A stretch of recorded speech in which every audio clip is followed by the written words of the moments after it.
नमस्कार. तुम्हाला सुद्धा सायटिकाचा त्रास आहे का? तर आज घरगुती काय उपाय करायला पाहिजेत यावर आज बोलूया. नमस्कार, मी doctor Chinmay Phadtare, M C H neurosurgeon, Jeevandhara hospital, Satara. तर तुम्हाला किंवा तुमच्या घरात कोणाला सायटिकाचा त्रास असेल म्हणजेच काय, तर कमरेतून पायात वेदना जात असतील, तर घरगुती उपाय काय करावे? तर यातून पहिलं म्हणजे रेस्ट घेणं गरजेचं आहे. जेवढी रेस्ट घेता येईल तुम्हाला तेवढी रेस्ट घ्या. बेड रेस्ट मिळाली तर अतिउत्तम. पण काही लोकांना बेड रेस्ट घेता येत नाही त्यामुळं थोडं हलक्या प्रमाणात जरी रेस्ट मिळाली तरी खूप चांगला फरक जाणवतो.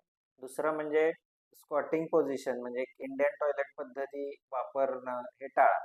जेणेकरून त्या नसेवर प्रेशर येणार नाही. त्यासाठी कमोड वगैरे यूज करा.